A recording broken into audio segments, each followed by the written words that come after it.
And so have you worked through this?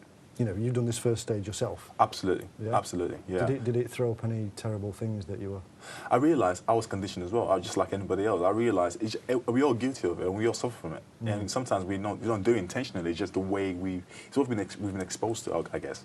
And for me, I realised very quickly when I went into this was that the basics, the things that I want in my life, is happiness. As long as I'm happy, I'm okay. Anything else is just a bonus, it's an extra, it's an addition.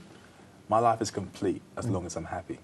And I realized very quickly, even success, you know, people say success is if you got millions of pounds in your bank, driving an Aston Martin, you got Porsche, you got a big house, that's success.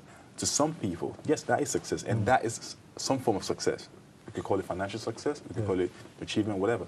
But true success, in my own opinion, from what I've found out, lies in doing what you want to do, what you are passionate about, what makes you happy, what makes you get up in the morning with excitement.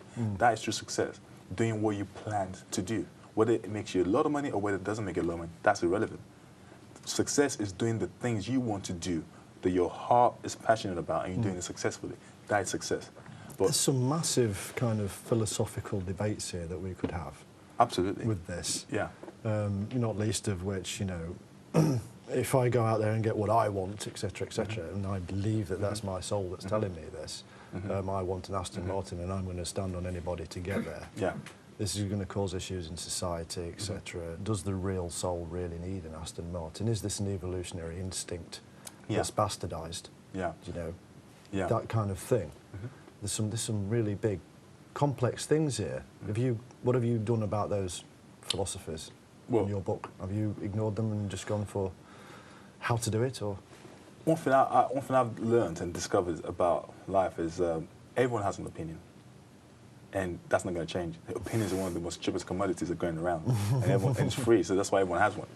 And I think a lot of people love to defend their brainchild, which is their opinion, because they invented it or they are sharing it with you. Yeah. But one thing I've learned is not to just take people's opinion on board lightly. I need to analyze it and break it down, because if I was to adopt your opinion, bear in mind this is not fact, it's just an opinion. I'm willing, for me to do that, that means I must be prepared to adopt your lifestyle, because your opinion leads the way you live your life. So if I'll say, for example, I want to be like you, then obviously I'll take on what you say, I'll take on your advice, your opinions, because I value your opinion. Because I feel, okay, for me to be like you, I need to do the things you do or think like you think in order to achieve the same result you're achieving. But to answer your question, I think the biggest problem we have in society today, a lot of people have detached themselves from that inner self, and they're now being controlled by that outer self, which is what society appeals to. Oh, get this, do this, have this job, and X, Y, Z. Material world. Material world, absolutely.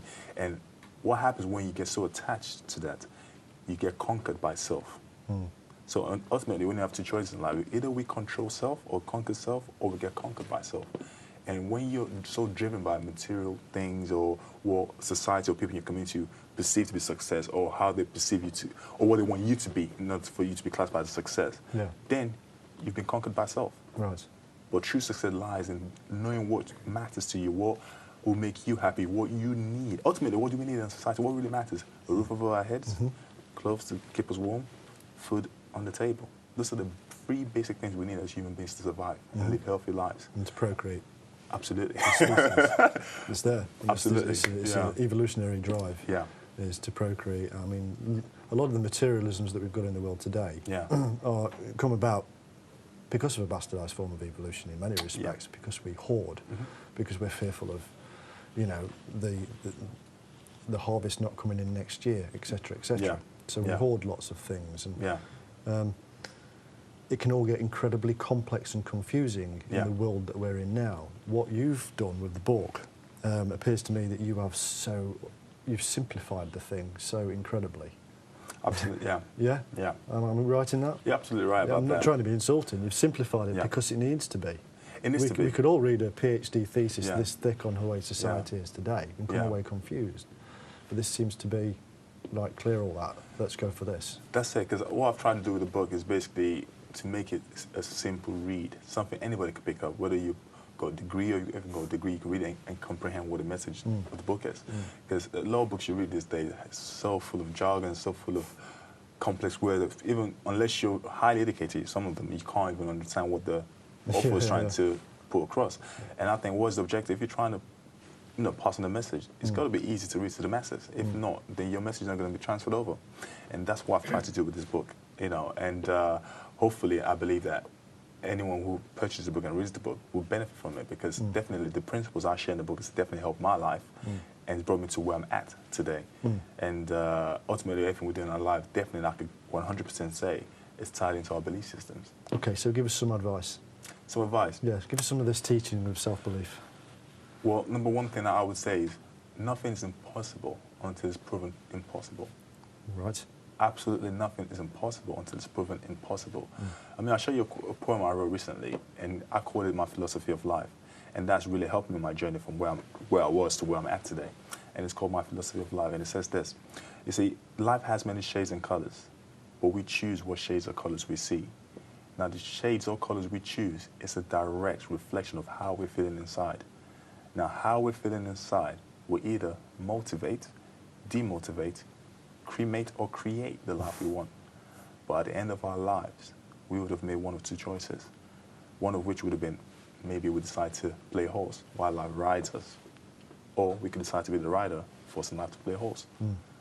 At the end of the day, we have to choose. We can't blame anybody else. We have to make that choice. And we've got to choose carefully. And that's just the way it is. That's the way it works. Yeah. It reminds me of something that I always pinpoint in my life made an effect on me. Was my father. I must have been this big. I have no idea how old I was, but I remember him saying to me, "You could do anything you want to." And that stuck with me all my life. And if I was going to give advice to anybody out there who's got kids, make sure you tell your kids they can do anything they want.